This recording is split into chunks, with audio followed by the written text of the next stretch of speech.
heard that.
All right, you guys, hello. It is Tuesday. Welcome back to Worldwide Paranormal Network.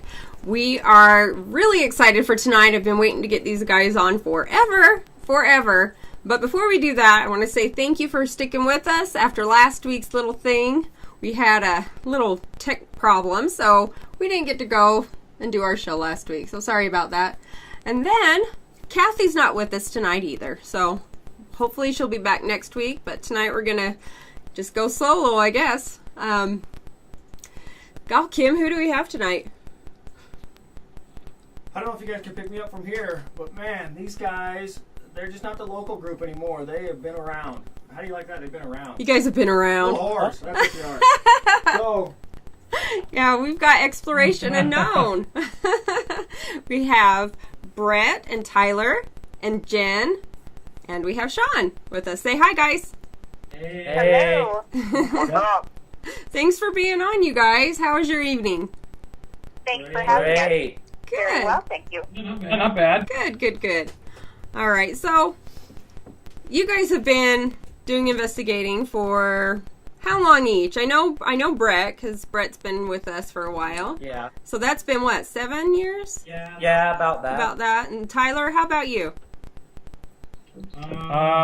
Almost 11 now. And then Jen, what about you? How long you been doing it? About 8 years. About 8 years. And Sean, how about you? 2 years. About 2 years. So anybody with good with math, just go ahead and add all that together. That's a lot of experience. That's a lot of experience. I don't know how you guys feel about your progression and everything, but I've been watching you from the YouTube station that you guys had, and now you're on the GTN. So that's pretty cool. Yeah, it is. How'd you do that? Oh yeah. Basically, when we went to New York, we were promoting just a web series. And when we got there, I guess everyone really liked us, and we got approached by Phantom Light, and they wanted to work with us. And then a lady, Sean, she does Walk in the Darkness radio, and she approached us, and we got chatting back and forth. And then, anyways, long story short, we got hooked up with her agent. And so her show was on GTN. She has a radio show, and then we kind of got connected that way. And we sent the owner of GTN our stuff, and he signed us right away, pretty much. Well, that's good. That's Yeah. That's really, that doesn't happen very often. No. It doesn't happen very often at all. Right place, right time. I guess so. Yeah. Well- I was just gonna say that. And you guys have been doing really well. Your shows look great. Thanks. Yeah. It's definitely challenging. And you do all the tech stuff, the editing and everything, don't you, Tyler? Yeah, I film it all and edit it all and do all that fun stuff. So it definitely takes time out of my day. I'll put it that way. Yeah, been there. I know how that is. Filming is not easy. Neither is editing. I mean, putting it all together, getting it just right so it's not choppy or anything. That's something. Yeah, and the funny thing is like I had no film experience beforehand, and then we just like jumped right into it, and I started studying online, and we've just been kind of learning as we're going, and now I'm really starting to get the hang of it. And so you'll probably notice our episodes look better and better the later they get. So, but it's nice being like self-produced, and like we have full creative control over our show too. So we can pretty much do whatever we want, and that gives us a lot of room to improve and like work on what we're doing to make it better. So that's good. I think that's so important that you have control over what you do and what you don't do. I think that's really great. Yeah, we got lucky on that one. Yeah, but then on the same side, if you get, if you screw up, it's also your fault. So Yep, exactly. you can't point fingers. It's the network. It's the network. Yeah, seriously, yeah. It's Me and it's Tyler cool. just point fingers at each other. It's like no, it was you. No, it was you. No, there is actually, you'd be surprised. We'll sometimes be like, Sean, shut up, or like vice versa, or like they'll be yelling at me, like it's funny. We have our little moments, but it all comes together really well. So. Yeah. So how did you guys find each other? Oh man, that's a funny story. Oh, great! I love funny stories. We've kind of all been like. We've kind of been in close vicinity this whole time without really knowing it. Brett was working with that radio show, and I kind of started talking to Brett. Sean is Brett's cousin, and then Jen I had known from doing Night at the Museum tours with my team that I run here, Ghost Days, and so we kind of all just eventually did that thing. So. Well, that's good. How come is that funny? I'm just curious. What?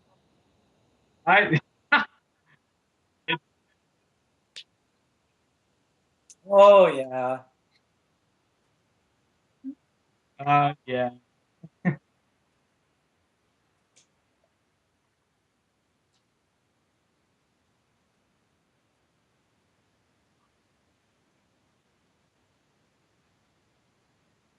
Yeah.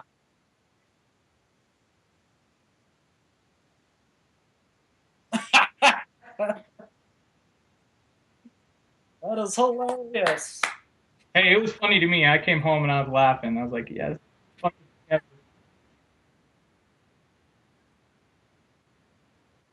yeah. 27. Yeah, well, it's funny. I had a paranormal. Well, I guess it's not funny actually. It's actually really dry and lame. Everything's funny to him. It's not funny at all. This is super serious.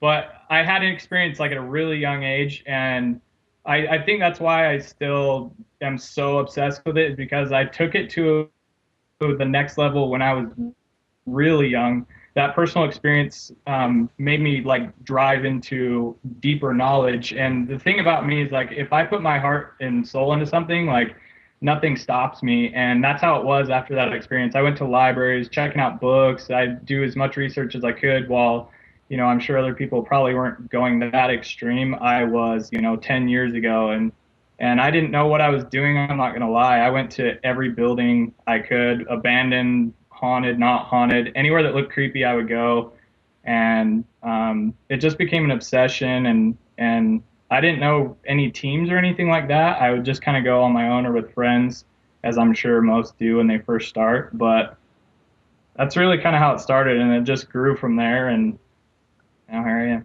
I am. Yeah.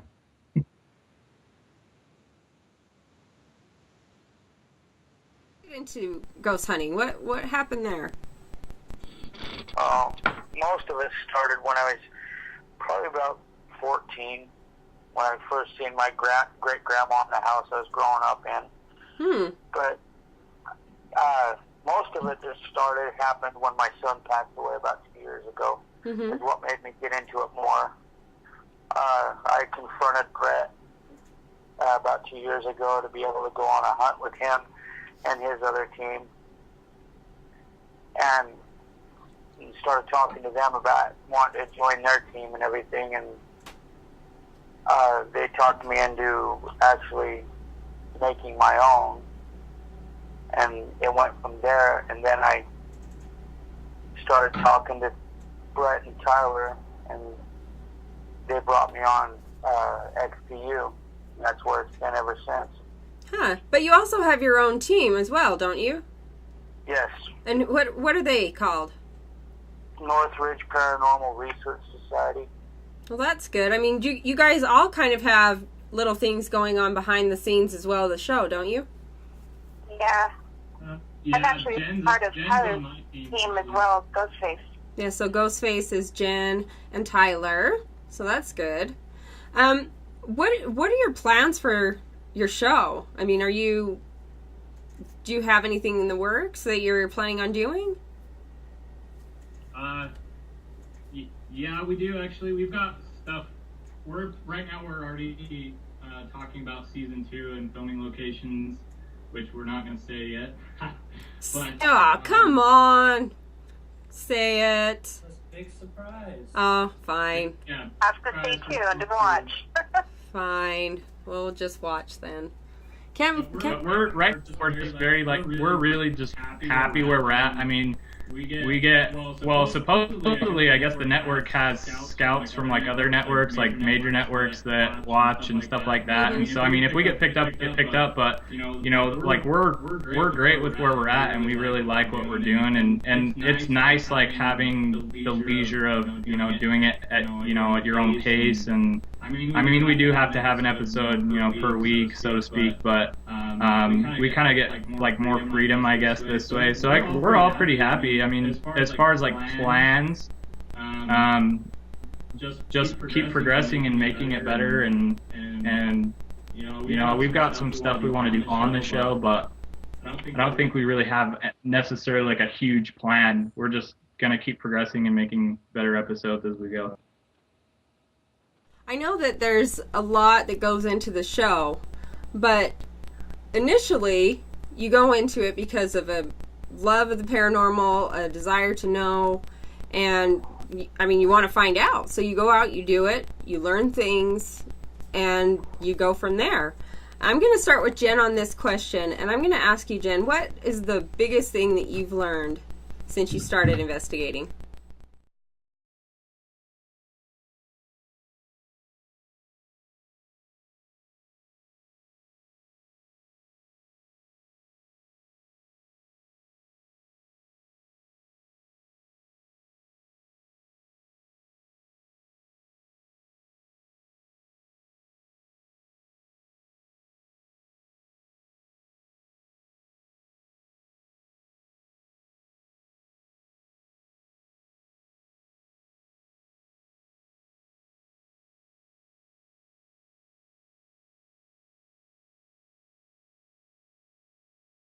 are so notorious for being haunted. I mean, just so active. But yet, it was great, like the Washoe Club, great personal experiences. I mean, there were things happening. You would have just had to be there to really to get the experience, what we were experiencing. But yet, a place like Fear Factory, which is a haunted location, which is, they bring people in to do their seasonal haunted things. That place is just amazing, for camera. Every time we've been there, things have happened on camera. The audience is experiencing with us.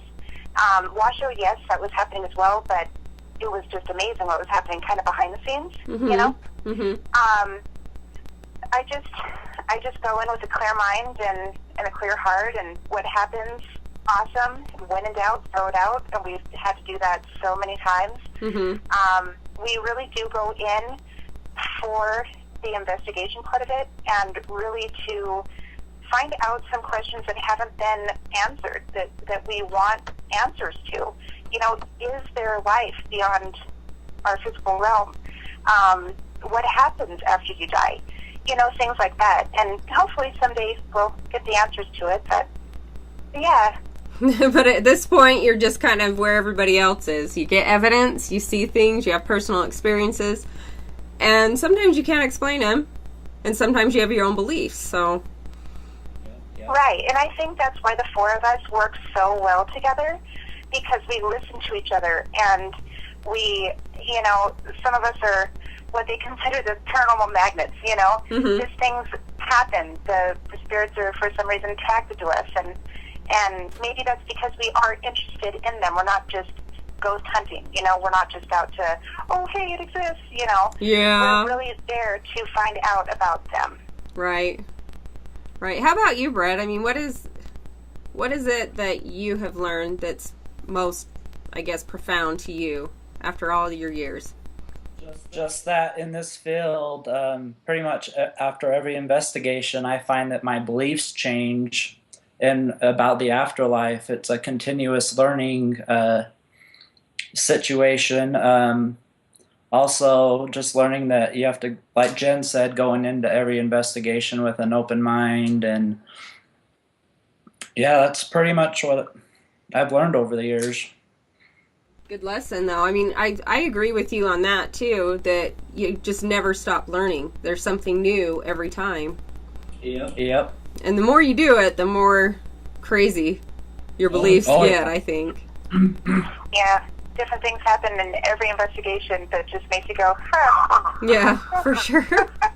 How about you, Sean? Oh, sorry. Go ahead, Jen. Oh, no, you're fine. Go ahead. All right, Sean, how about you? What have you learned that's really profound that you never thought you'd believe in? Having to rely on all senses, plus a new one that has come into factor ever since I started doing it. Like what? More along the lines of an intuition, second mind Mm-hmm. type ordeal, different feelings than I never thought I'd have to deal with.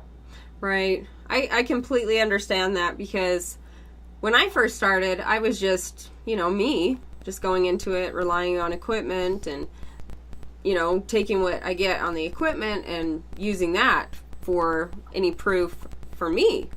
But as you go on and you go into places, you learn how things feel. If something's around, what does your body do? And things like that. The equipment's is not the only thing that picks up something. Right. So that's good. And that's one of the things that, for me anyways, if somebody asks me about investigating, I'll say, well, one of your best tools is you. Yep. For sure you. Because a lot of times people don't really understand that there is danger in investigating. And sometimes you just feel like you need to get out. Oh, yeah. Sometimes you do. And I don't know, do you guys get out? Are you guys like a hurry up and run, or do you stick around and see what you can get? Are you? I'm a stick-arounder. You're a stick-arounder? That's probably... There's time. Wanted, but we don't. Brett, that's why you get them coming home with you. You stick around.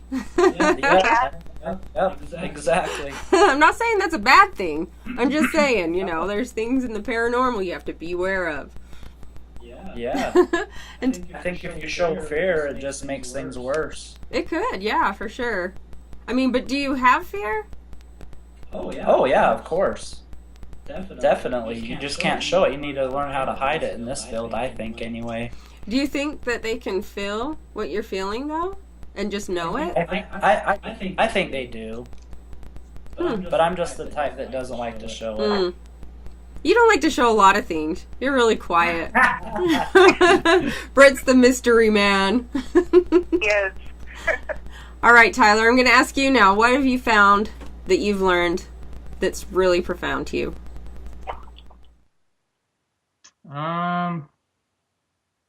Well, I've learned that something that, I kind of believed in, like, demons, demonic stuff, but now, like, I know. So I think that, to me, is kind of opened to, like, a respect, slash, what's the word? Almost like a mind opener, a humbling experience to where, there's a force out there that is stronger than us, that is, life after death in general, and that there is good, there is evil. Like, that's one thing I've learned. I think I kind of had a knowledge of, okay, well, there's definitely activity that people say is demonic and this and that, but I would kind of shove it off. And now I think at this point, I do believe, I know for a fact there are demons. I know there is good. I know there is evil. So it's kind of given me hope. Like when I die, there is going to be an afterlife. And so that's been big to me. It's been very humbling to know that there is life after death. Like, there is good, there is bad, there is something to look forward to. And that's one thing I use, like, when I investigate, is when I talk to the spirits, I try to let them know, like, we're trying to help other people understand your realm and your world, and we want people to have something to look forward to. And so, even if, people watching our show or whatever, there's, it's entertaining or whatever, but if I can get one person to say, okay, wow, I know that there's afterlife now, just by the activity they've seen, give one person, like, maybe that hope of, okay, well, I didn't believe in the afterlife before, but now I do. Their grandma died and they thought they'd never see her again or something, but then they, see paranormal shows or witness paranormal activity or go on an investigation for themselves and experience these things. Maybe they can realize, okay, wow, there's life after death. I am going to see my loved ones again, type deal. So I don't know. There's been a few, but I guess I would say humbled is the most overwhelming feeling I've come across doing this. So. You know what? I believe in demons now. I know they are there, and I know that there's good and evil. It was actually, it happened to me in the Washoe Club, actually. And I had no idea that kind of stuff, I'm not saying that's roaming with demons, but I saw something that was non-human that was just, to me, it was eye-opening.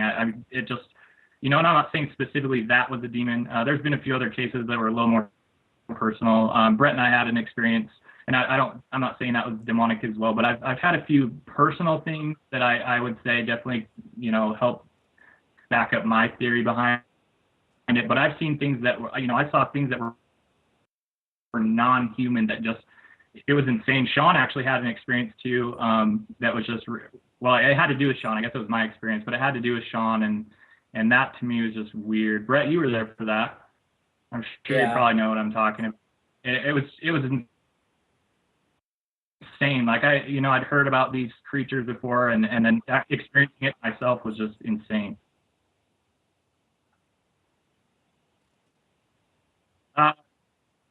One of the many out in Des Moines.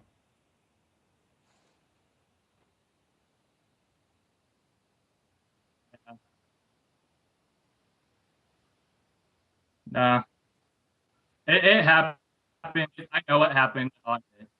Well, that was insane. Tyler and Jen were up on the third floor of the Farrar schoolhouse.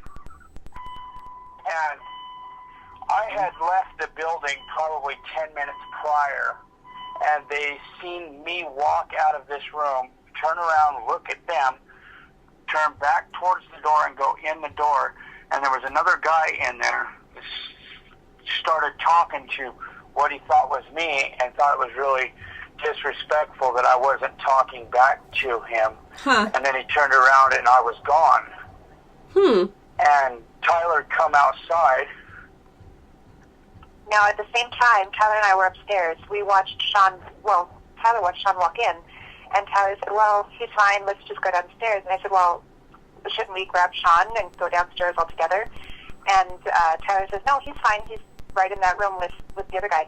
And I said, okay, no problem. So we went downstairs, and Sean was outside. We were like, are you kidding me? How long has he been out here?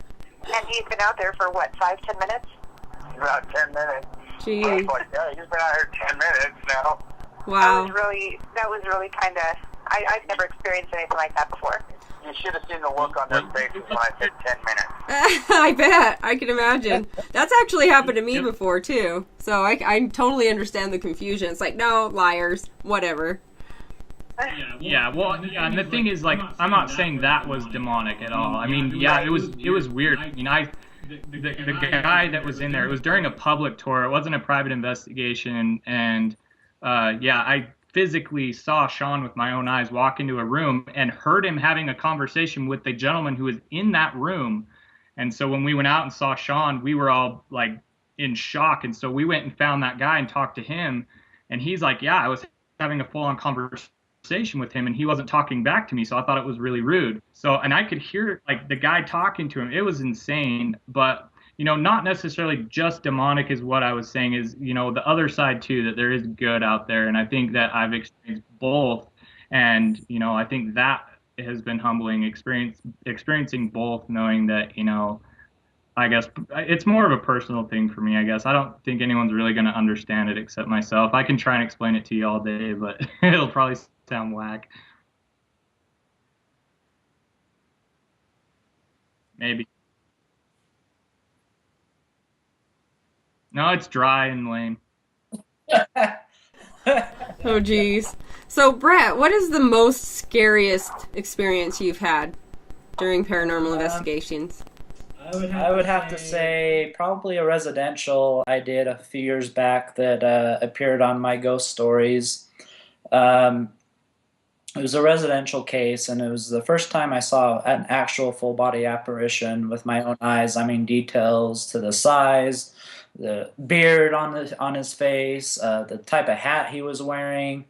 And when I had a couple of psychics with me as well that night, and when I saw it, I didn't know how to react to it. And guess what? I showed fear and started to take off out the door, and they grabbed my shirt and pulled me back. And they're the ones that told me don't show fear. That's what they feed off of. And so I get home from that investigation later that night and get in bed and pull my sheets over myself, and all of a sudden it flips over. I'm like, okay, it's got to be my body pillow or something like that.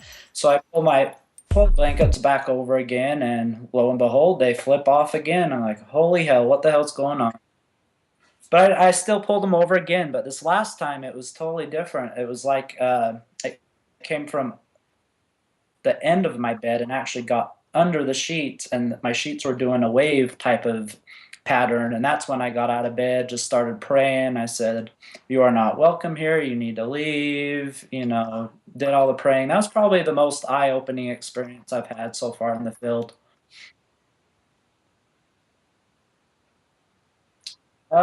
Somebody. He appeared as it was like a black shadow, and again, why I don't know why everyone always sees black shadows a lot of the times, but it was more of his size. It wasn't like what he looked like. It was more that he was like 7 foot tall, all dressed in black, wearing a top hat. I don't know. It was just his appearance, and that's what scared me more than anything. Well, the feeling too, because I could see him looking straight down at me, and actually started coming down at me, and that's when I kind of took off. Yep. Awesome and scary, but good experience though. And then, do you think that he followed you home? I do actually. And he just left when you told him to leave? I did, yeah. After about 15 minutes of praying, yeah. Yeah. Well, thank the Lord, right? Amen. Sean, what was your most scary experience? My most scary experience has probably happened to me, my cousin, Mike Hardy, Mindy Hardy, and Tessie Jensen was with us. We were all up at a place called Devil's Playground up above Helper. Mm-hmm. There's like 3 old ghost towns up this canyon. And we were at this building they called Devil's Playground, which was an old coal wash building. Mm-hmm.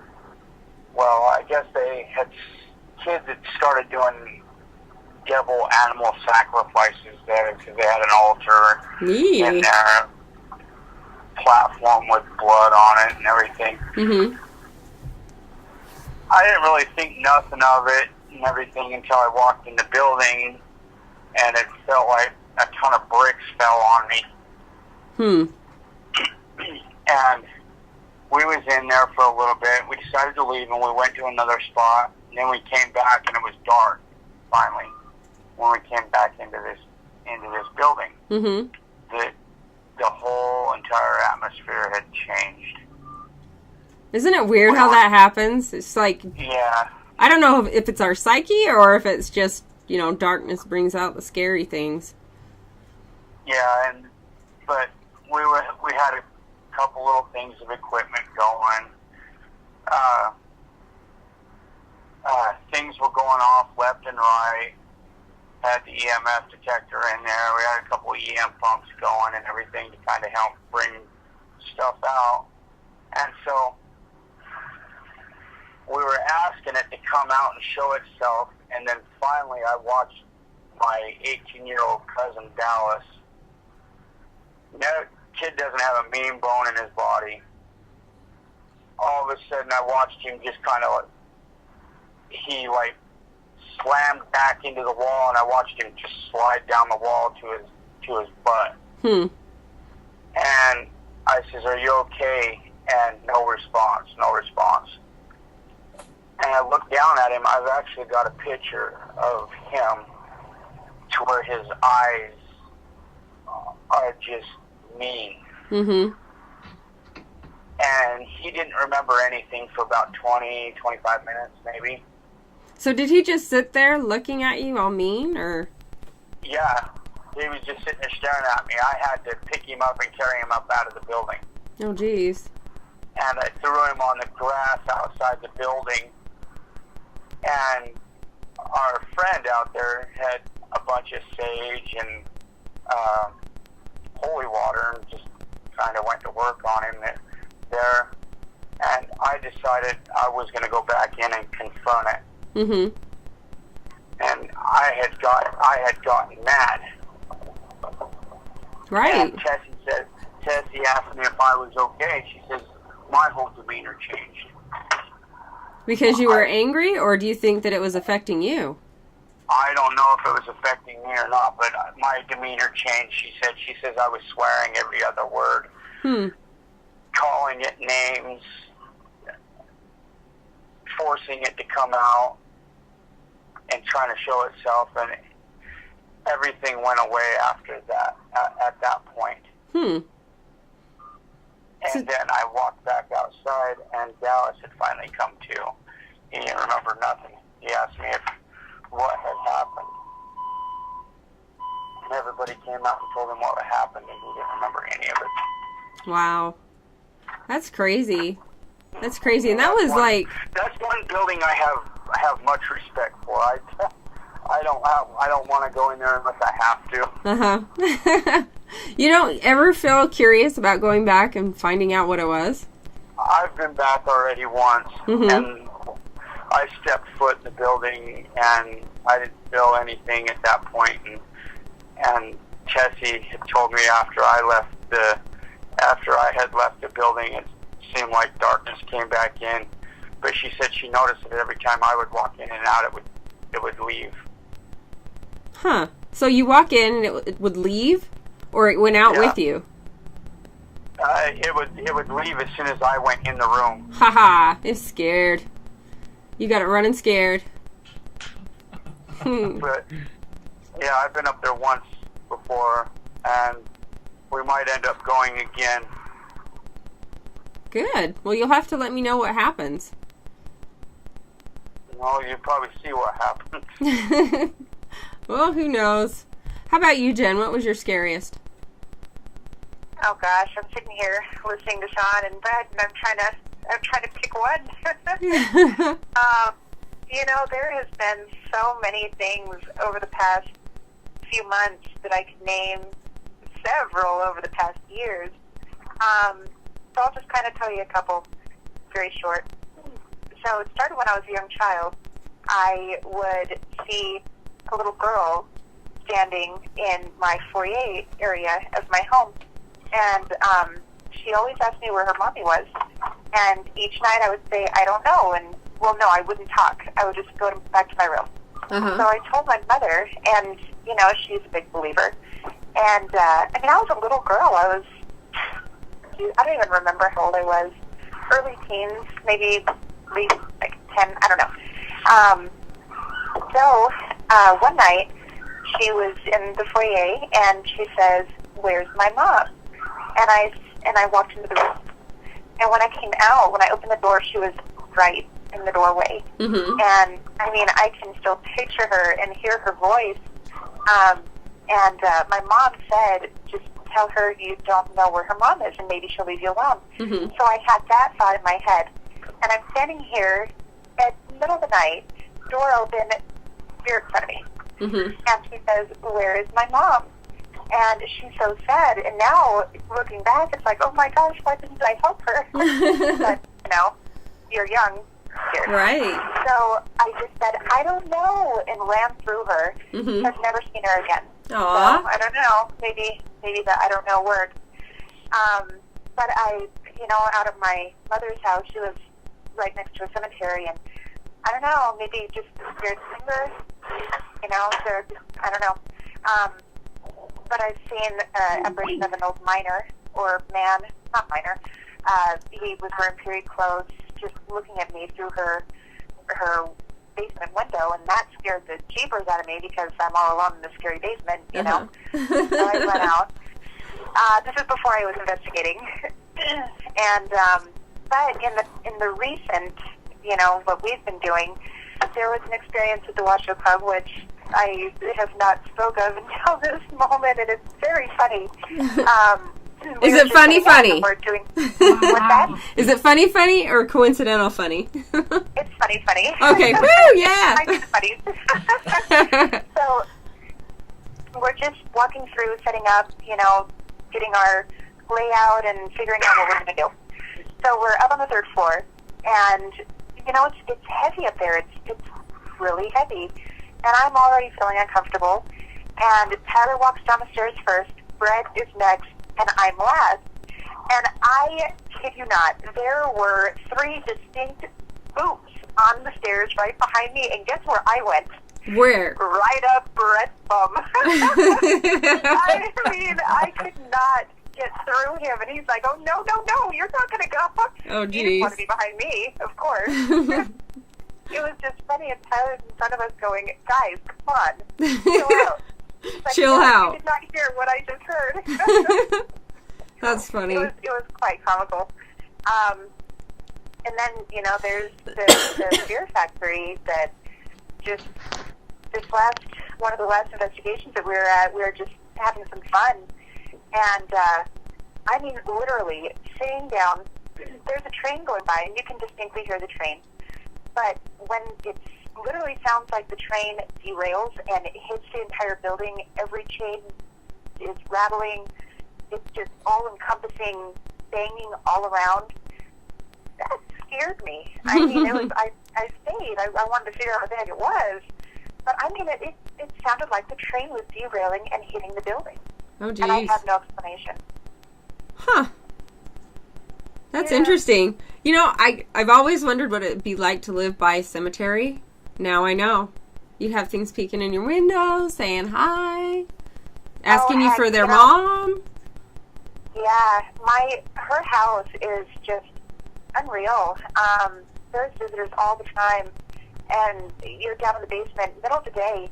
You hear people knocking on the door. You go to answer, there's nobody there. Cabinets opening, shutting, people walking around. She says that her things get moved all the time, and she'll just ask for them to replace. You know, just put it back, please. I'm looking for this, and it'll reappear. They'll just show up. Yeah, Wow. crazy. That's Very cool. interesting. We can't even get your kids to do that. I know. Nobody's kids. That's crazy. True.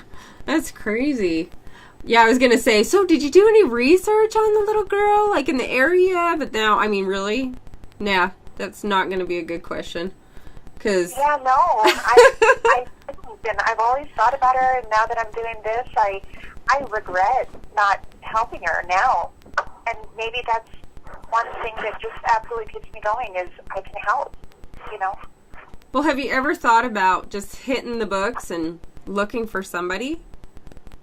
I mean, it'd be a long, drawn out bunch of research, but I mean, you never Yeah. know. Yeah, You maybe never- I will. You could. Now you know how. You have tools and you know kind of where to look. You look for the kids all in the same age group that you saw her. You know, it's all public record.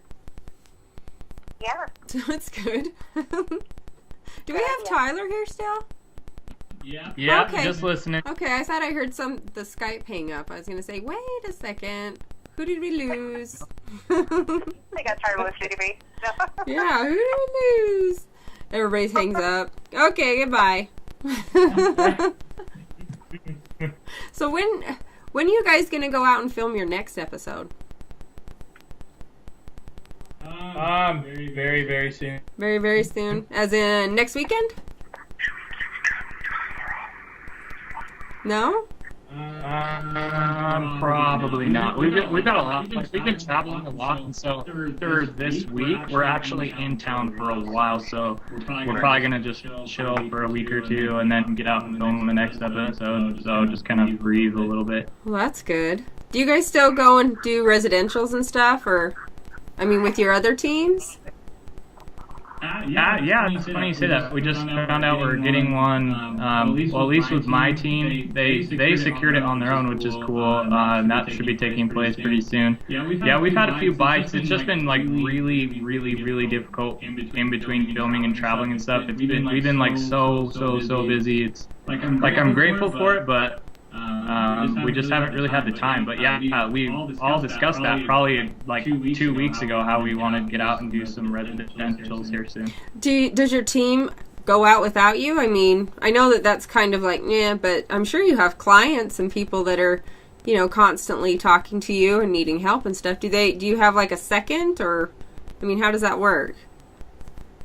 Yeah. Well, the thing is, when I started doing the XPU stuff, we were kind of already on our downtime anyways. We didn't really have much going, and so I didn't really pick up any new projects or talk to any new clients or go to any new buildings really, because I knew this was how it was going to be. Mm-hmm. And so now that things are settling down after this week, we're just gonna really dive back into that with you know, XPU and with our personal teams and stuff. But yeah, well, it's in the future for sure. So Clients that you've known long term? I mean, like, that you continue to help? I have a family member that's probably my most long-term client. And you know, the thing is that as far as Ghostface, my team is concerned, we didn't do a whole lot of residentials. Mm-hmm. We did a few last year, and the ones that we did were more like families that thought stuff was going on, but we kind of disproved everything for them.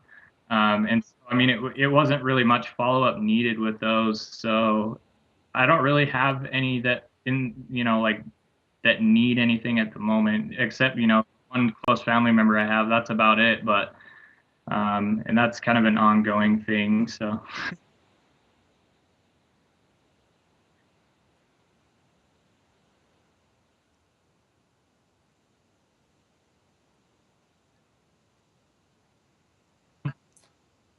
Honestly, I don't have a favorite. Because I think like I have like about like 10 different places that we seem to always come back to over and over and over, and I just love how the investigation changes every time I go there. But yeah, I really don't have a favorite that I've been to so far.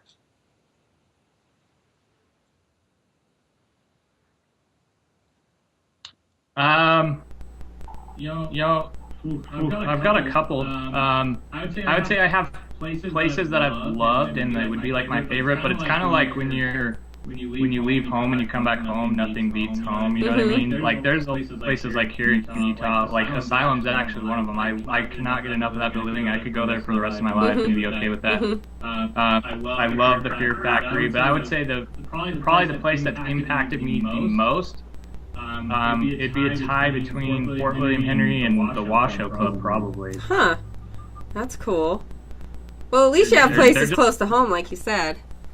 Yeah, and they're great places out here too. Like, don't get me wrong. It's just nothing beats that feeling of the places you've known for a while and that you kind of in your hometown. Yeah, where everybody knows your name, stuff like that. Yep. How about you, Sean? What's your favorite? Do you have one? Most mine are most of my stuff's home. It's home area. Yeah. My first has got to be probably Saltaire, because that's where I seen my first figure on camera. And my second would probably have to be Asylum, and then Fear Factory. Yeah, they're all good places. I remember going to Saltaire too. That was a good place. It's way interesting. I mean, just the atmosphere and the area is like creepy. The openness. Yeah, it's like you look out, you see all this water. It's like right on the Great Salt Lake. So for all of you guys who don't know, Saltaire, it's just right at the edge of the Great Lake here, the Salt Lake here. And you just look out and it's just miles. It's awesome. It's almost like an ocean, but not. Almost, but not. How about you, Jen? Gosh, I'm kind of with Brett on my favorite places because each location has something different to offer. But there are two that stick out in my mind that intrigue me the most. Well, maybe three. The first would have to be the Ogden Union Station. Every time I go in there, there's another experience, and I feel like I'm getting closer to finding out what's really there, if that makes any sense. Oh, yeah, it does. And then the second is Fear Factory for the same reason. When we were there last time, we actually had audible, intelligent answers from what was making itself out to be a little girl. So, I mean, the same thing. We're kind of getting a little closer, hopefully. And third would be Asylum, because of the elusiveness of the spirits there. I saw a male figure stick his head, in one of the windows of the doors. Yeah, I remember you telling me about that. So I guess I love them all. Every location that I've been to holds a place in my heart. But it's those that I'm more intrigued with at the moment. Yeah. I can't wait to get back to figure it out. So I know you guys know of like popular theory and things like that. I'm just going to take this to a deeper level here. Let's forget about the pleasantries, how's the weather and all that. What about all these theories that are floating around that have been out in the paranormal for decades? I mean, is there any that you really hold true with because of proof or really disbelieve? Oh boy. Yeah.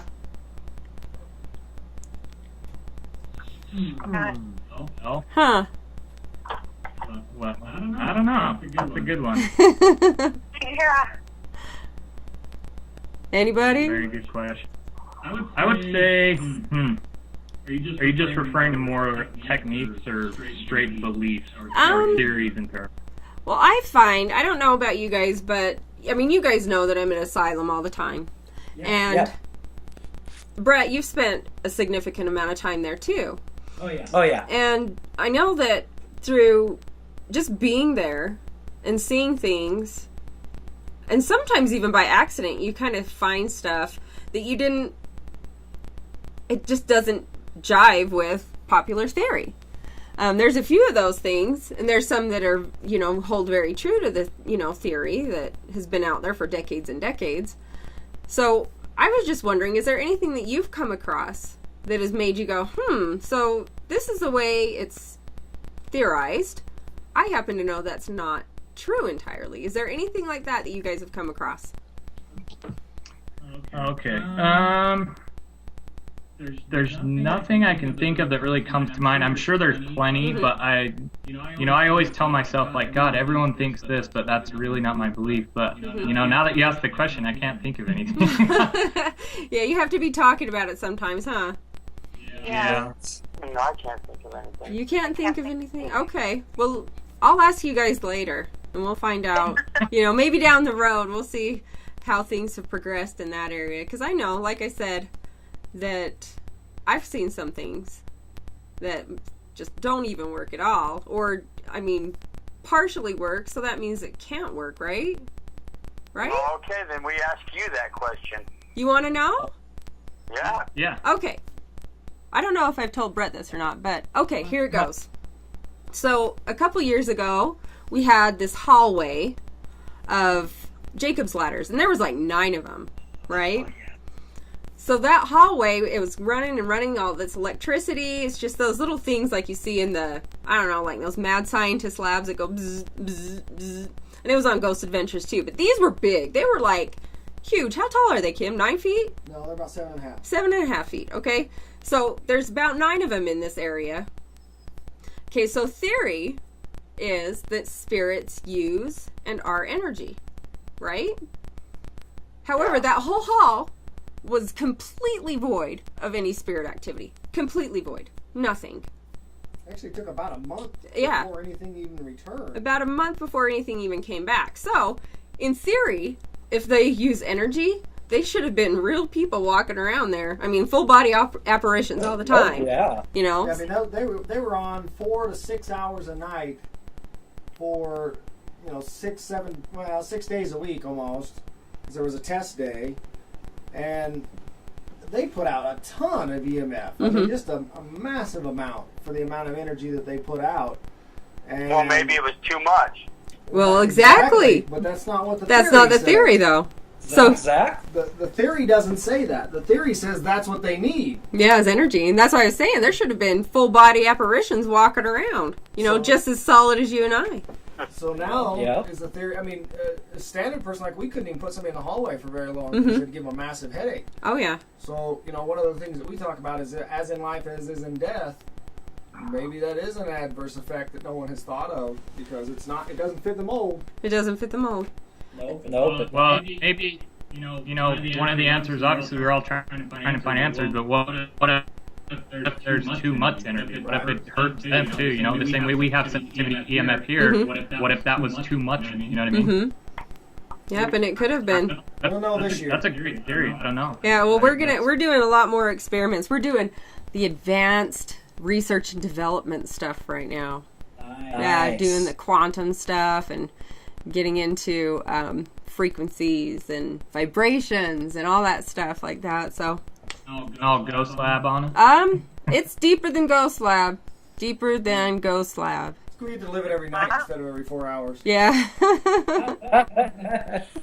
We spend hours up there, so it's it's something that we can do. It's easily accessible to us, and maybe you guys will have to come out and play with us one day. Heck yeah. Us too. I think it would be fun. I am amazed. Name the time. All right, guys. Well, we're going to go to break. We're going to take about a 5-minute break, and then we'll come back, introduce Larry from Big Time Paranormal, and then we'll get back to Exploration Unknown. Ta-da. Sounds great. Thanks.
I can hear it. Alrighty. Okay, guys.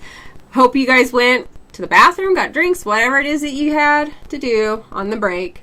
Because next up is Larry from Big Time Paranormal. Sit tight.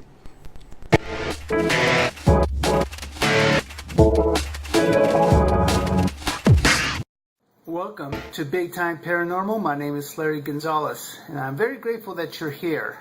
No, really, I am. Because each time that you guys watch this segment, that means I'm here next week. So hopefully you'll spread the word. Now, if you don't know who I am, I don't know how you can't. I run a Facebook page called Big Time Paranormal. And we do a lot of things that have to do with the paranormal, whether it's hauntings, ufology, cryptozoology. We also touch on other things as well. So if you like this segment, come on over and give us a like and follow us there. We're always updating with something new. So let's get those numbers going. I always can use numbers. Anyway, the news this week is going to start off with two stories that are very similar, but are going to come from a slightly different angle. The first one is a mother of two. She died for 42 minutes. Now, in this case, it wasn't something that she died and then she came back to life. When she actually did die, the doctors were able to use a device to actually keep blood flowing to her brain, which allowed the brain to basically stay alive until they were able to resuscitate her. And this is what happened after 42 minutes. Take a look at this video. In the daily rush of urgent tasks and crammed schedules, life has a way of stopping us in our tracks and forcing us to think about what is really important. 41-year-old Vanessa Tanasio got such a reminder after she survived being clinically dead for 42 minutes. When she woke up, she wrote one word: kids. The mother of two, ages 9 and 11, Vanessa was about to get her kids to school when she had her first heart attack. Paramedics restarted Vanessa's heart with defibrillator shocks. At a local Melbourne hospital, Vanessa had another heart attack. Doctors used a chest compression machine they called the thumper. It worked automatically for over 30 minutes to keep blood flowing to Vanessa's brain and other vital organs so they could continue to function. While the thumper worked, doctors unblocked one of Vanessa's major arteries and her heart started beating again. Vanessa said, "For someone who's been dead for nearly an hour, I'm feeling tremendously well." While she never had prior heart problems, she has quit smoking, which has been shown to cause heart disease. Okay, so now the next video is more typical of what we see once in a while, and that is someone dies and then somehow they come back to life. Now last year there was a guy that it was in Africa. They don't embalm, so hours after he died they were taking him to be buried and he woke up. You can imagine how startled everybody was, especially they're superstitious. So this story kind of works with that. This guy woke up after being 45 minutes declared dead by doctors. A tragedy turned medical marvel in southwestern Ohio. Everybody started telling me how it happened, and that's when I started to understand, a miracle happened. Earlier this month, diesel mechanic Tony Yale's heart stopped beating.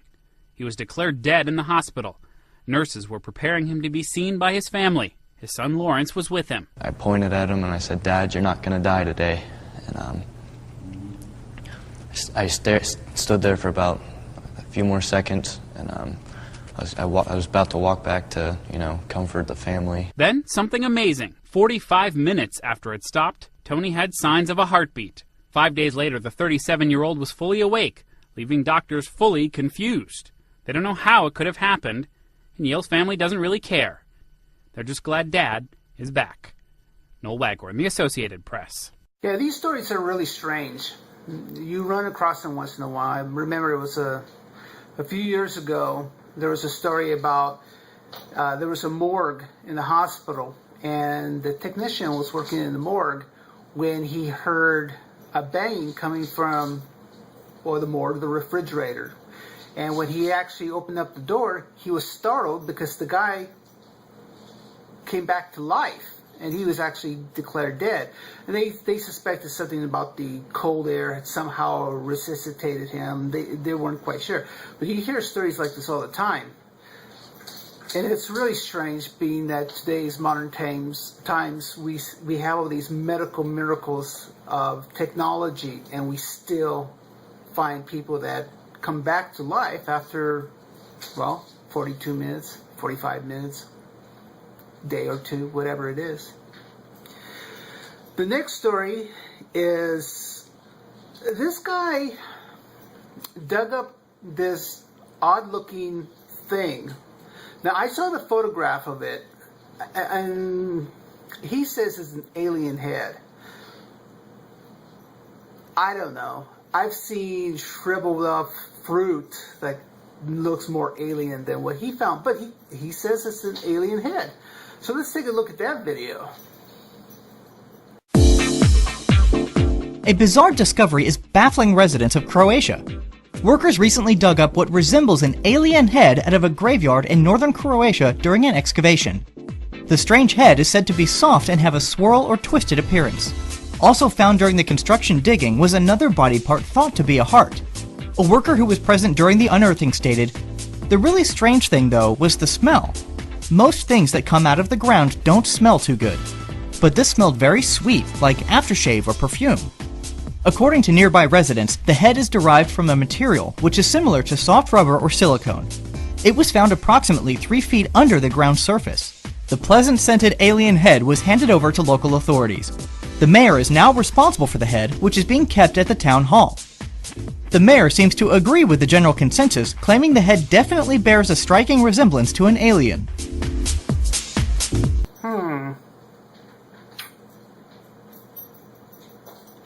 Yeah, if he says so, who am I to say that it's not an alien head? The next video, now this is odd because this is off Spain, and it's some sort of carcass that washed up on shore. Now, a lot of people said that it's actually remains of a shark, but what threw people off is it appears to have a couple of horns on it. So they were taking a look at it, and they weren't sure. But here's the video on it, and you decide for yourself. A woman has discovered a strange, mysterious dead carcass with horns on a beach in Spain. She spotted it floating in the shallow water as it gave off a horrible stench, nothing like she's ever smelled before. It has a bizarre, long, slender body, measuring at about 14 feet, with horns. This thing is really weird looking.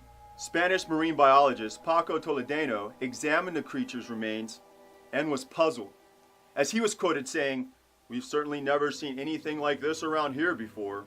British marine biologists suggest that it could be the backbone of a shark. However, the large devil-like horns can't really be explained, as nothing from the sea has ever been discovered with horns.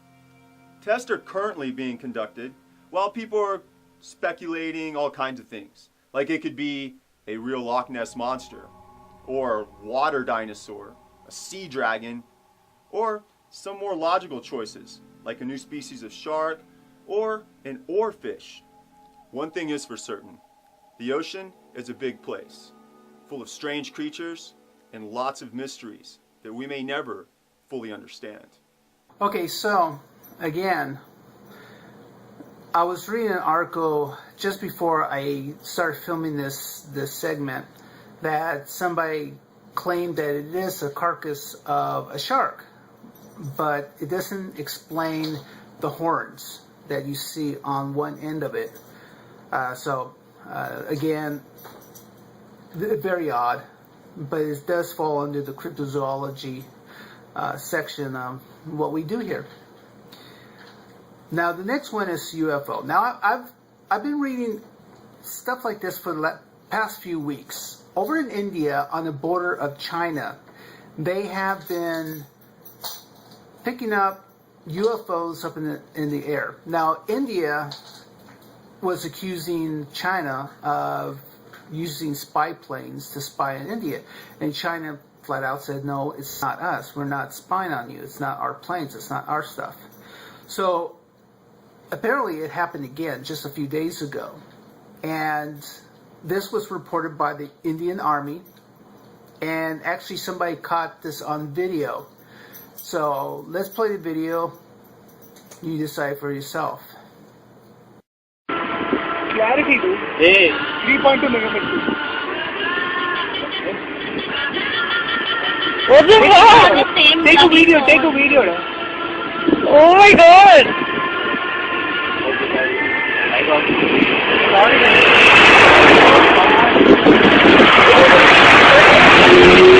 That is so cool. That one thing has been staying there for so long. Two of them. What the hell is that? Oh my god! I think it's those parachutes. Wow, that looks like an alien spacecraft, I guess. It's been hovering here for the last 20 minutes, sometimes going away, sometimes coming on.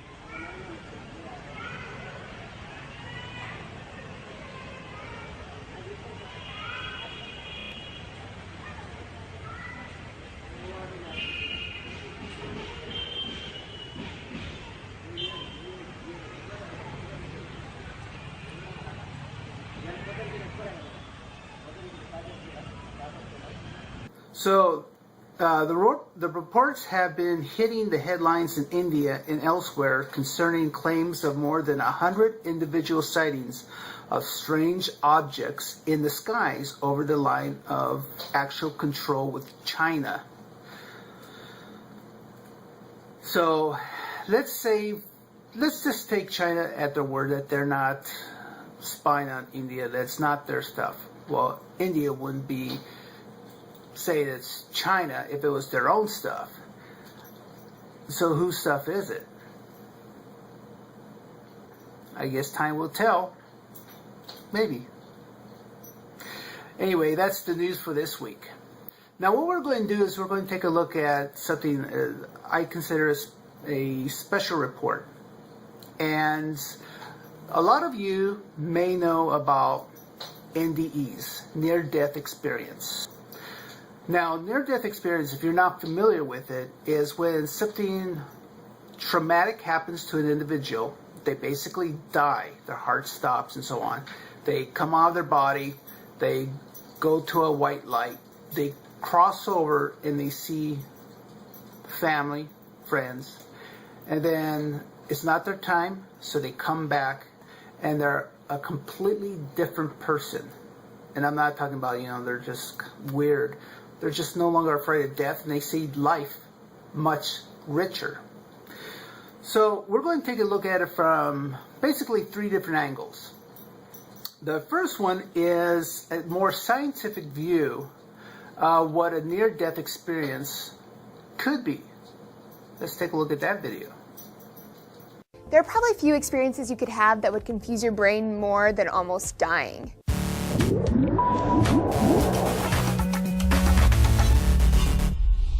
Hey friends, Lacey Green here for D News. Near-death experiences have been described by people across the world who came or thought they were coming within an inch of their life. What's totally crazy is that no matter who you are, where you come from, everyone describes it very similarly. It starts with a warmth spreading throughout the body, absolute serenity and calm. Some might even call it nirvana. Then comes a bright light and a feeling of being detached from the body as if you were floating. The number of people who have near-death experiences is on the rise thanks to technologies that can save people at the last moment. Naturally, there's a burning question here. What does it all mean? This is a complicated and emotionally charged question. For some, the near-death experience is proof of the afterlife. For others, it's a fascinating neurological question. So let's take a look at this phenomenon through a scientific lens. One of the most highly regarded studies on NDEs comes from the University of Kentucky. They found that some near-death experiences may actually be something called REM intrusion. During REM intrusion, the mind awakes before the body, which can trigger hallucinations. It's sort of like dreaming while you're awake.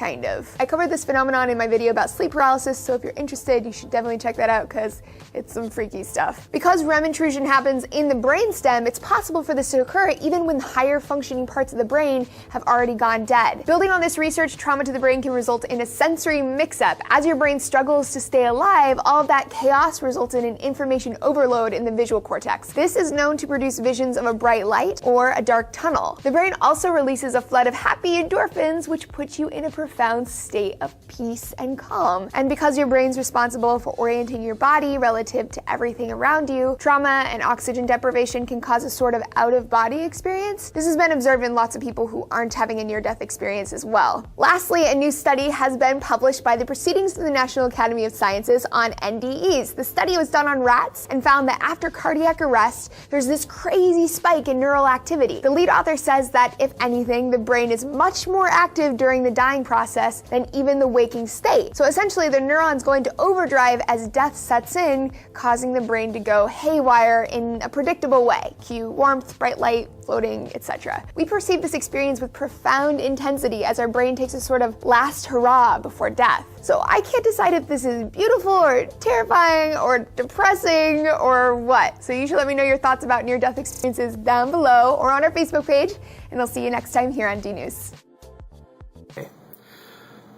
So now we're going to approach it from a more personal testimonial. And this lady needs no introduction. She's a very famous Hollywood actress. And she spoke about her near-death experience. And I'm glad that someone of her stature was able to talk about it and feel comfortable enough to talk about it. Let's watch this video. You've talked about twice having a near-death experience. Does it mean you don't fear it anymore? I don't fear it. Because when I was on the other side, like in the tunnel, and was with Mike, it was so beautiful and warm, and the light was so welcoming. And I held on to him, and he said, "You have to go back. You have things to do, and I'll be here." And this was so long ago, when I came out of 7 minutes of not breathing and no heartbeat and pronounced dead. It's still something I don't like to talk about much because it was very painful. I wanted to stay with Mike. Adjusting to life again was like learning to walk all over.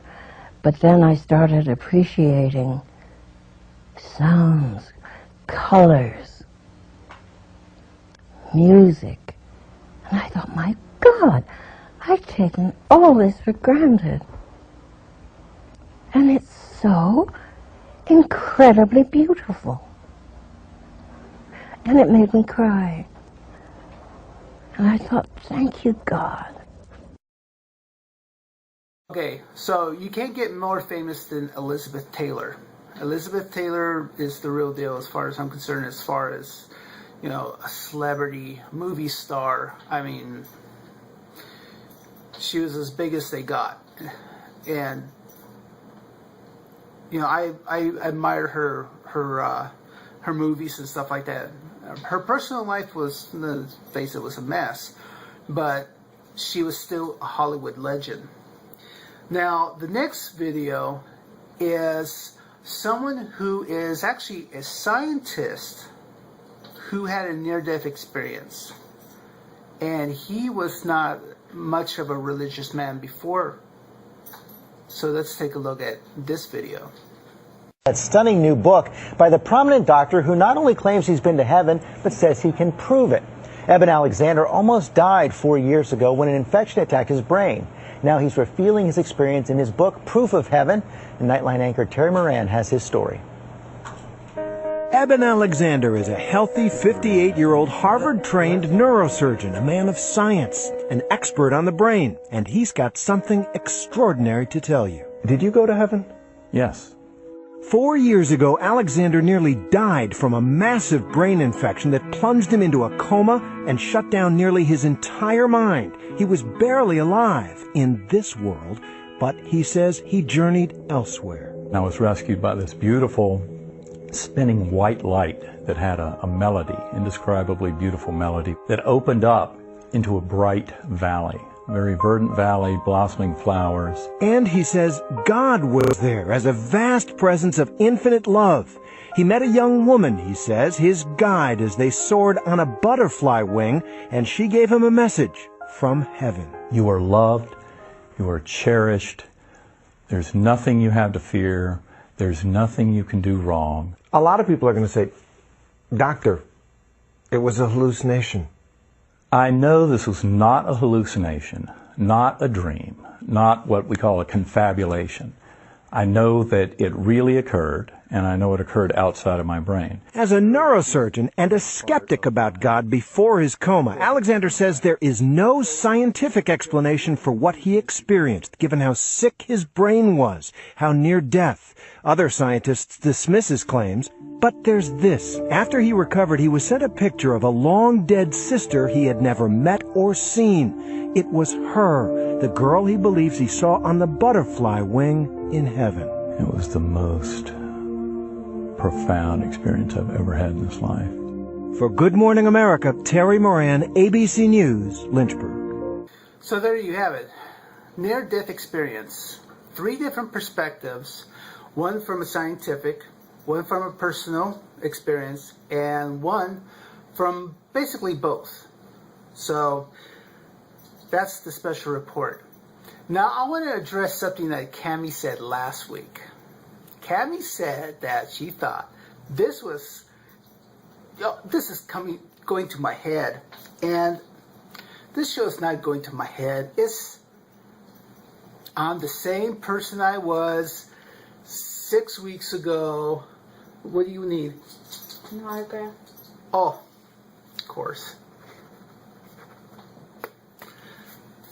And I have to admit, I am just the same old Larry. There's nothing different about me.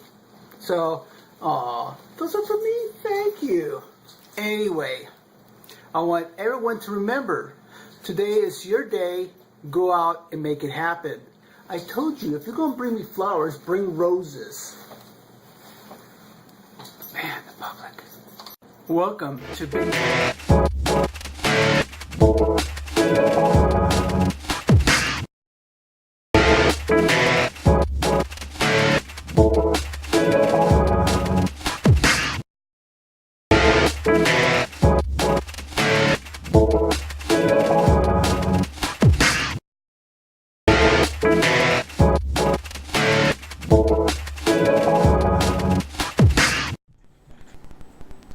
All right, that was Larry. Larry, cool shades. Oh man, I can't get enough of that guy. He cracks me up every time. I'm just sitting there laughing, every time. He's great. So thank you, Larry from Big Time Paranormal. Again, you guys, if you haven't gone on and liked Big Time Paranormal on Facebook, go do it. He is bringing you all kind of paranormal news. Well, any kind of news, really. I mean, if you're interested in space exploration or ghosts or cryptozoology or ufology, whatever, he's got it. He really does. He's awesome.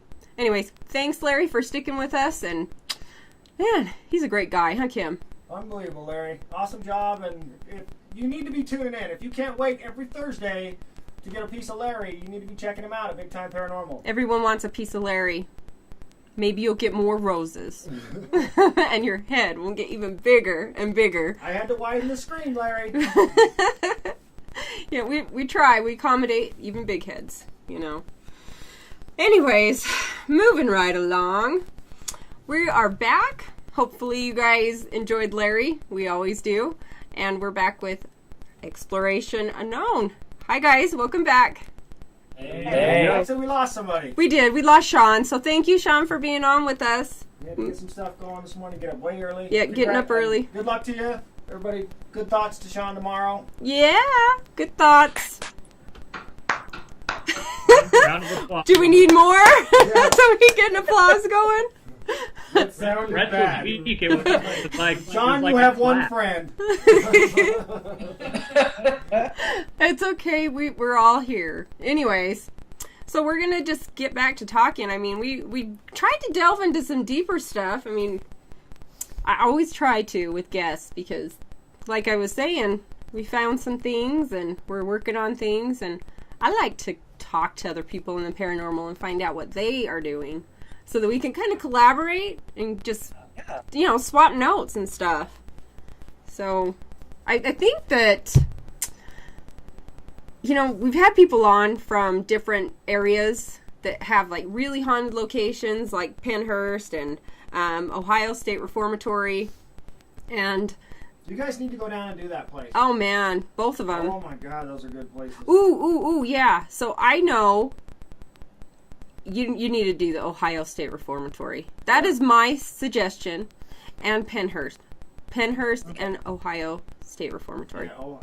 Ask for Scott when you get down there. Yeah, Ohio. Like a server. Can I have Scott, please?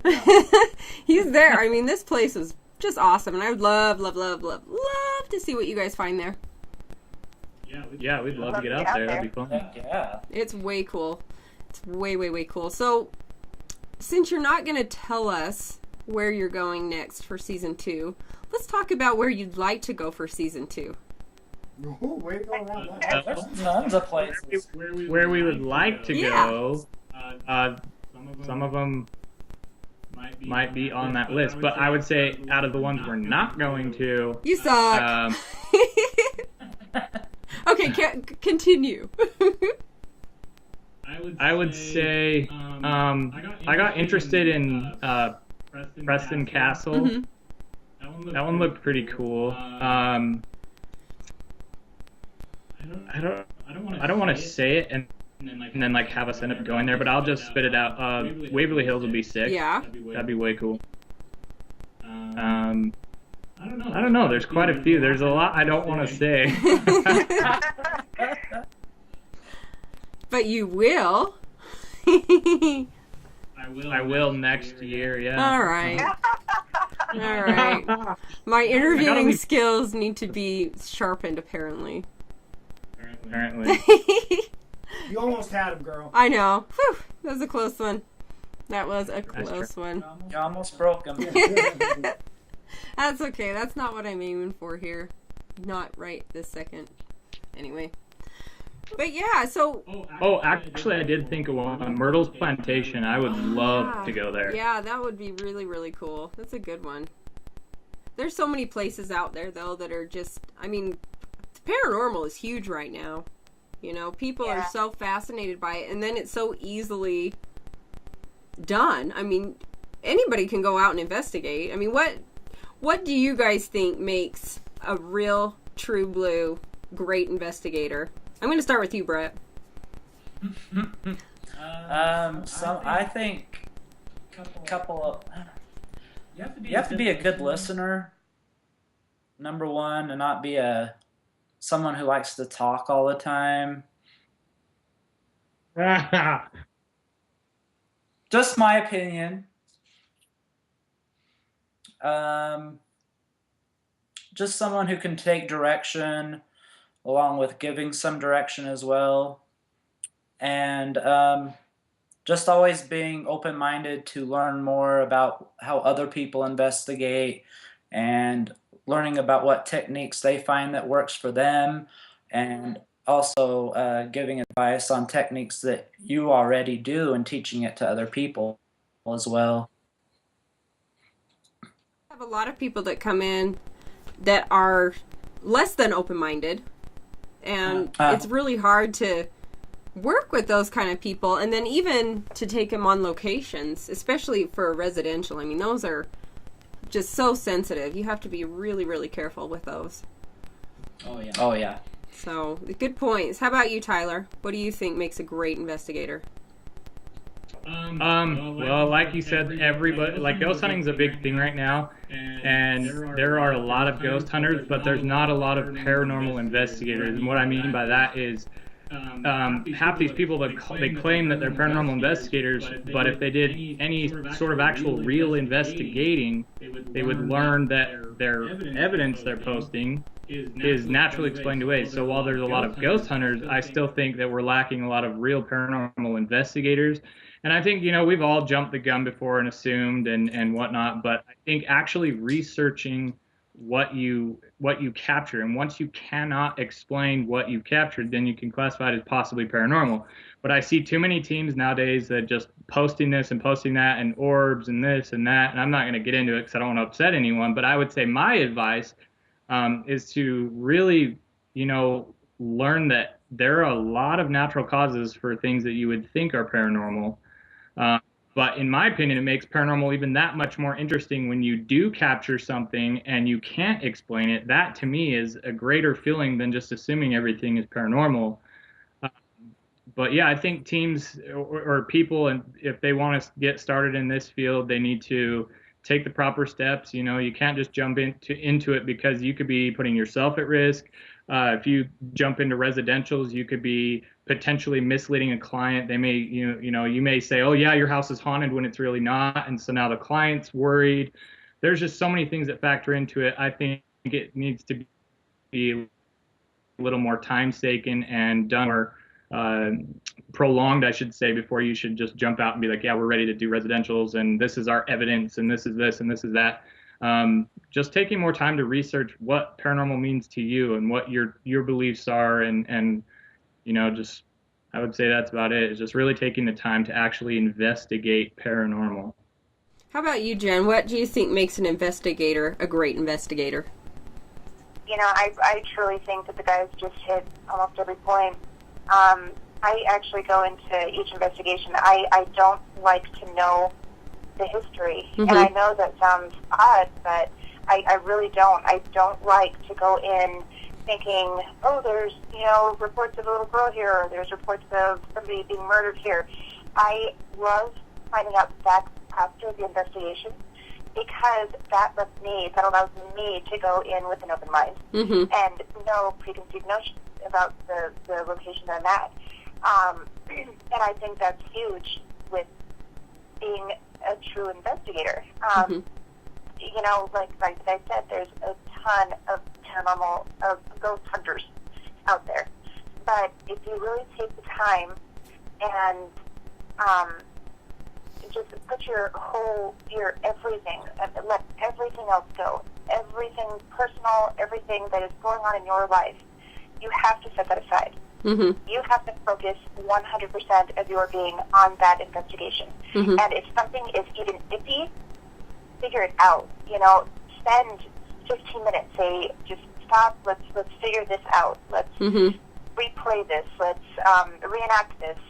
Let's figure out if that sound came from here or there or wherever. Mm-hmm. Let's not just jump and say, oh my gosh, that was paranormal. Mm-hmm. There are so many explanations for everything. Mm-hmm. And like Tyler said, when you cannot figure out, there is no explanation for something, then you could start to consider it paranormal. Right. With the evidence to back that up. Mm-hmm. And if it's not, it's a personal experience. There's just so many people out there who are very enthused about it and can really get hurt or mm-hmm. hurt somebody else, living or dead. Right. Right, very true. Very, very true.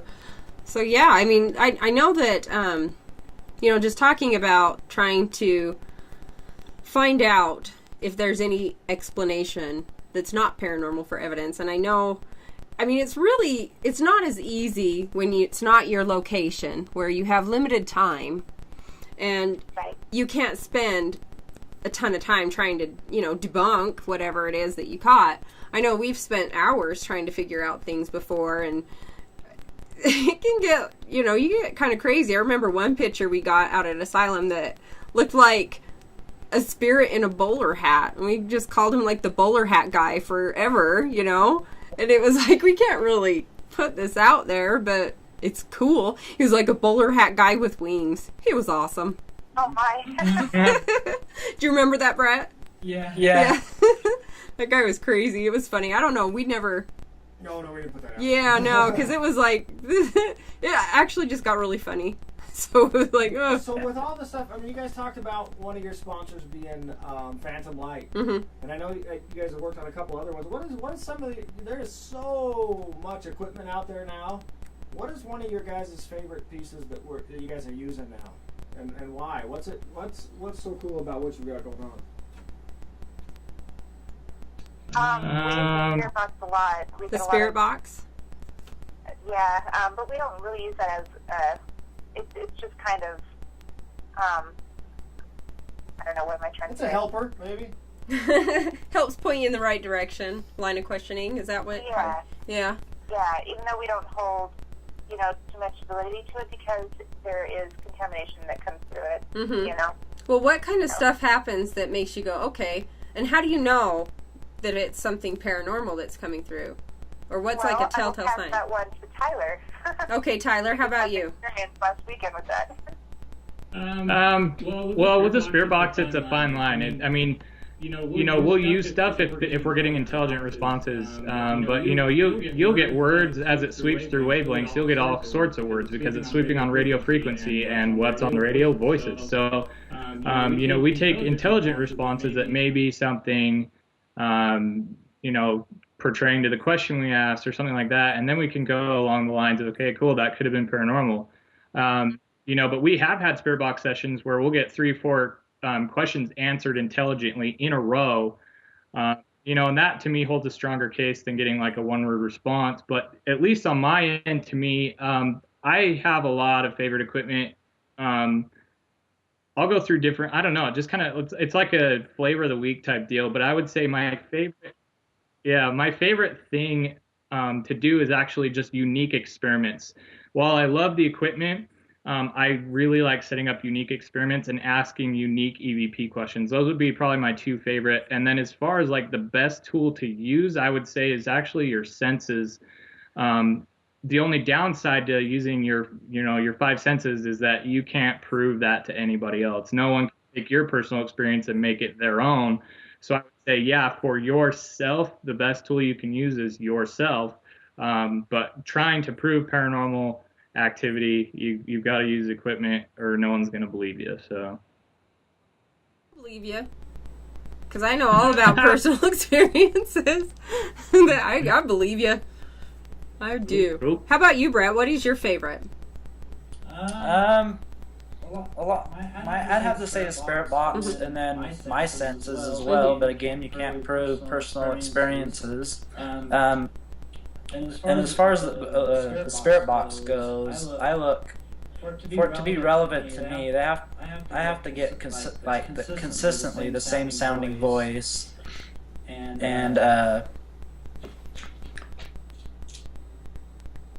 hello. Hello. Did we lose you? Hi. Yes. Brett. Hello. We got you. Okay. But yeah, no, just when I use it, I look for a consistency in the same sounds of the voices that are coming out of it. Yeah, I mean, I guess. Do you notice that, like, you get different information? Let's say all you guys are in the same room. Brett's holding the spirit box, nothing's happening. Tyler takes over the spirit box, nothing happens. Jim, grabs the spirit box, all of a sudden this thing goes nuts. Do you think it's the operator too? Before? I think. I don't know. I think it could. I've had it where like Sean's held the spirit box and we've gotten absolutely nothing, and then the minute I grabbed a hold onto it, I mean, we started getting intelligent responses. Right and left, and then again I've seen it in the same as opposite way when Sean's holding the spirit box. Right, yeah. It's just the finding the right person at the time. Yeah, and it differs every investigation you're on. Yeah, we've noticed that too. I haven't asked you guys yet. We're getting to where we're gonna have to be saying goodnight, but you guys have this show. I want to know where it's at, what time, what date. How do you get it? Thursday nights. It's at 7 o'clock Mountain Standard Time. That would be 9 Eastern. the GTN television network, so you can log into their website and watch it live. If you have Google TV, you can watch it from Google TV. You can get it on smart apps for TVs. You can get it on smartphones. Pretty much any device that can connect to Wi-Fi, you can receive it. So Thursday night at 7 p.m. on the GTN television network. What's the episode you guys have coming up? What was that? What's the next episode that's coming up this Thursday? You'll just have to watch. You don't know? I asked all the hard questions. We investigated Toys R Us. It was crazy. Toys were going nuts. There'd be a nice little monkey with the symbol. Ding, ding, ding, ding. That would be awesome. For reals, did you really do that? No. Ah, crap. I was gonna be like, yeah. No, we investigated the DI. Actually, it was crazy. Lies. Lies. That's a funny story, right? Yeah, it's super funny. Well, that's great. I mean, geez. What time is it, Kim? Gee, Wally. It's cool. 9:15. Awesome. Okay, I was like, okay, I'm getting ready to jump into something. I gotta know how much time we have here. Gotta know how much time. So you guys are gonna be, for all of you out there that are in Salt Lake, I want to talk about Comic-Con for a second. Okay, tell us about it. Are you guys gonna be out there or what? We will be there. You will be there. That's gonna be awesome. You guys gonna have a booth there? We are. We're going to have our own booth. Uh-huh. And, yeah, doing an investigation on Thursday with Ben Hansen. And is Jimmy Chive still going to be there? I think he is. It's been advertised as him going to be there. Yeah. So that'll be cool. I mean, do you guys, is there any openings for the Fear Factory investigation? Or are they sold out? Sold out. Completely sold out. Completely sold out. So all you guys that snoozed, you losed. Well, there might be a redemption shot. Ooh, a redemption shot? On Monday night. Yeah, Monday night. Monday night? Why Monday night? That's a work night, people. That's been for you. It's not a work night for a Hollywood type. Yep. That's funny. So what kind of stuff are you guys going to have at your booth? We'll be playing. Go ahead. Oh, I was going to say, Toys R Us donated some toys Lies. after the investigation. Lies. Won't listen. We'll probably, Phantom Light sent us a bunch of stuff. I thought I was going to get that today. I'll probably get it tomorrow. So we'll probably have a bunch of Phantom Light stuff to give away. We'll have probably a bunch of our shirts. We sell our photographs. We are going to be running episodes at our booth. So if you stop by our booth, you can catch some of our episodes at the booth.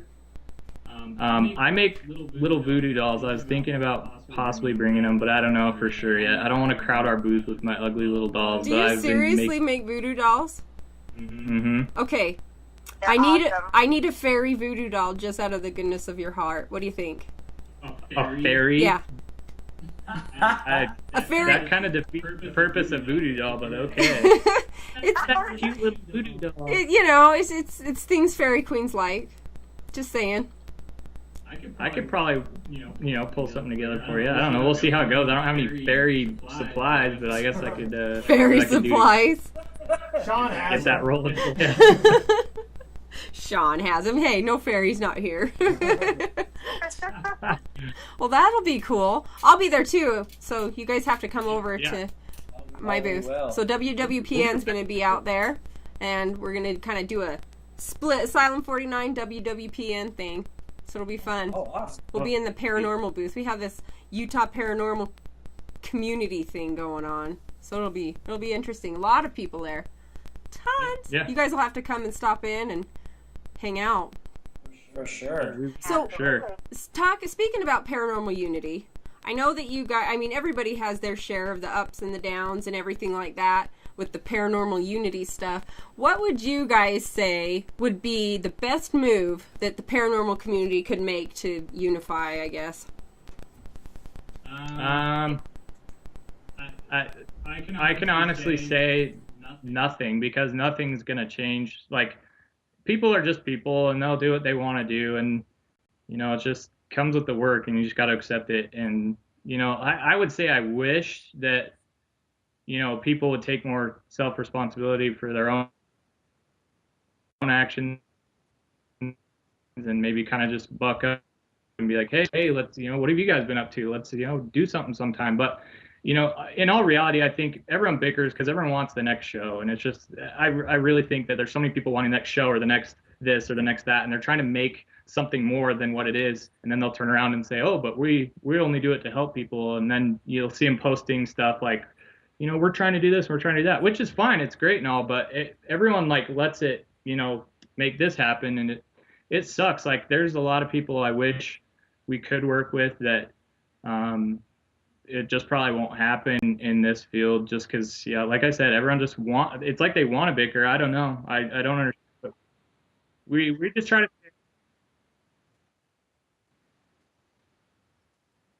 It's not that I don't hope. It's just that this is people. This is how it works in this field. That's just how people are. And I think there's going to be patches of people that'll work together. That's fine. But, you can't expect every single person to like every other single person. That's just not how it works. But it's not that I don't have.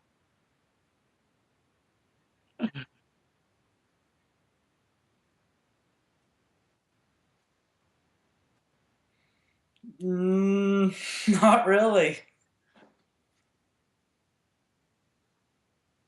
Not trying.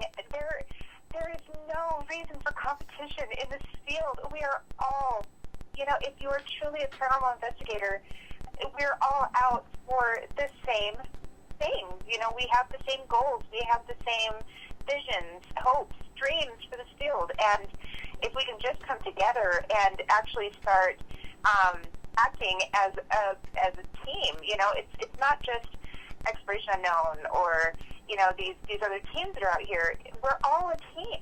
We're all out for the same thing. If we can just start acting that way instead of acting in competition, because I can speak for my team. We